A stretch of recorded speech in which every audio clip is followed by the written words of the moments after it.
A heavy silence fell over St. Peter's Square as the world awaited news. White smoke had not risen. The Vatican was teeming with speculation. The death of Pope Francis had shaken the Church, leaving a void that yearned for directions. Among the murmured names echoing through the cobbled streets of Rome, one rose above the rest: Cardinal Luis Antonio Tagle of the Philippines. Cardinal Tagle, a figure known for his humanity and laughter, was often described as the embodiment of Pope Francis' legacy. Dubbed the Ancient Francis, he had a charm that resonated with both the common believers and the hierarchy. But as the conclave approached, charm alone wouldn't be enough. Political alliances, theological orientation, and the subtle mechanization of the College of Cardinals were the true forces at play. The 135 cardinal electors gathered in Rome represented every corner of the Catholic world. Europe remained dominant in influence, but Africa, Asia, and Latin America had grown in voice. Tagle, being Asian, was a symbol of that growing diversity. He was also the prefect of the Congregation for the Evangelization of Peoples, a powerful proposition, often referred to as the Church Red Pope. Back in Manila, Catholic faithful gathered in churches, lighting candles and whispering prayers.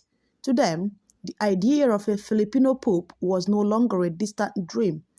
Many remember Tagle's tearful homilies, his compassionate outreach to the poor, and his ability to blend tradition with the need of a modern, often delusional, Catholic youth. But not everyone was convinced. Within the Sistine Chapel, where frescoed ceilings watched over sacred debates, ideological battles simmered. A conservative bloc, primarily from the Europe and parts of Africa, viewed Tagle as too aligned with the Pope Francis' progressive agenda. They yearned for a return to doctrinal rigidity, a pontiff who would steer the Church back to orthodoxy. Yet, for every skeptic, there was an ardent supporter. Cardinal Okonkwo from Nigeria, a firebrand preacher with a commanding voice, was rumored to have said, "If the Church is to speak to the new age, we need a man who listened to the forgotten. That man is Tagle." Secret ballot passed silent into urns as prayers were whispered. The first day of voting yielded no result. Black smoke spiraled into the Roman sky. The waiting continued. The word urged. Inside the Vatican press office, journalists speculated vividly. Betting markets surged and fluctuated. Would it be Tagle, or perhaps Cardinal Shearer of Brazil, or a surprise candidate from Central Europe? A Vatican insider known only by the pseudonym Giovanni leaked whispers of a strong early showing for Tagle. "He's not a front-runner," Giovanni claimed. "He's the shadows candidate, quite steady, the one who can unite." What made Tagle's chance truly intriguing was his position as a bridge, a man who could link tradition with reform, East with West. His mastery of multiple languages, including Italian, Latin, Tagalog, and English, gave him access to nearly every voting bloc. Tagle's past, however, wasn't without controversy. Some questioned his closeness to liberation theology and his progressive stance on LGBTQ issues. While he never defied church teachings, his nuanced approach made hardness nervous. In Rome's back alleys and elegant cafes, discussions shifted. Young priests debated with old monsignors. Nuns whispered among themselves. The excitement was electric. A new chapter was about to begin. The second day of voting arrived with great intensity inside the Sistine Chapel. Cardinals were growing restless. A name kept appearing on ballots. Tagle, not dominant, but consistent, a sign.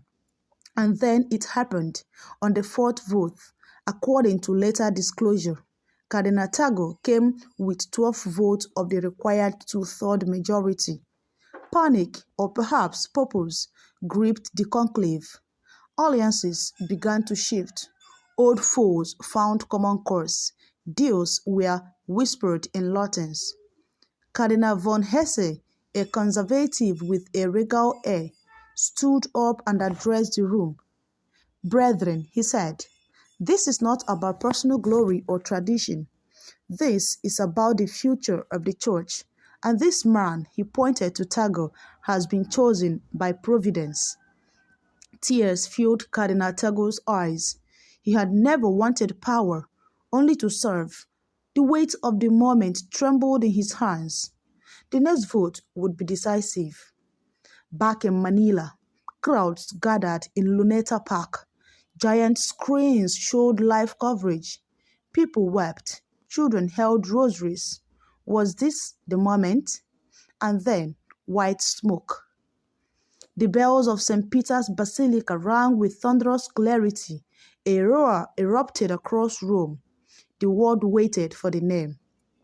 Annuntio vobis Gaudium Magnum, Habemus Papam, the Cardinal announced.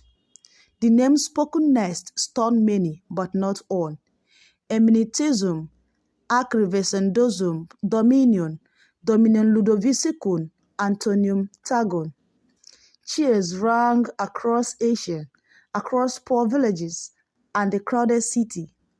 Cardinal Tagle, now Pope Louis I, stepped onto the balcony.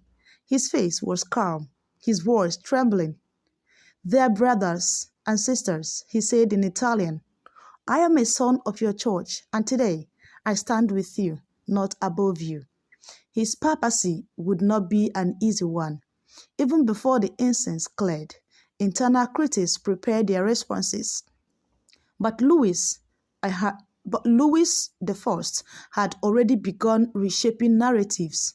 His first act, a letter handwritten to the children of Syria, pledging direct aid. In his second week, he dismantled certain excesses within the Vatican Bank, establishing a new omission for financial transparency.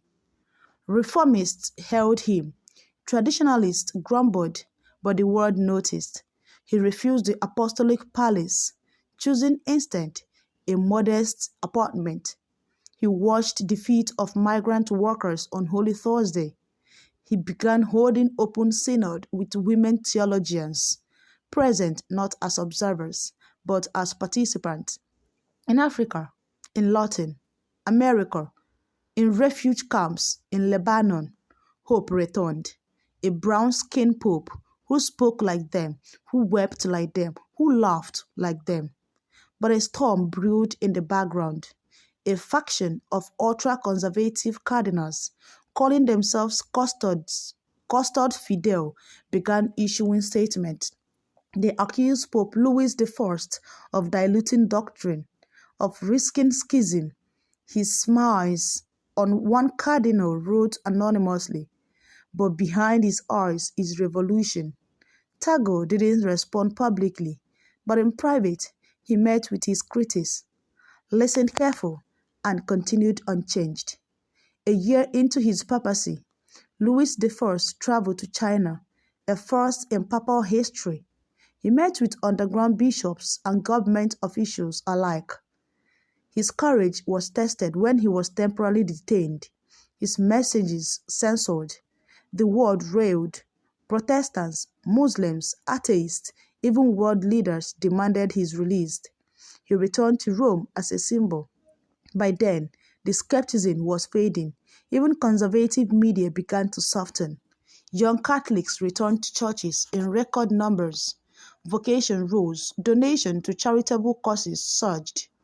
Louis II continued to emphasize servant leadership. He visited every continent in his first 2 years, always arriving quietly. But not all stories have happy ending. Rumors of an assassination plot emerged within the Vatican itself. A mole in the papal secrecy was discovered. Louis I survived barely. The man who tried to poison his Catholic confessed, claiming ideological motives. The people forgave him publicly, and then, on a quiet afternoon, standing at the window of the Apostolic Library, Pope Louis I smiled at the crowd and whispered to himself, "I did not seek this crown, but I will not carry it, and I will carry it." His chances had once been slim, but history has spoken. Against odds, against politics, against fear, Luis Antonio Tagle had become the shepherd of over 1 billion souls, not by force, but by faith.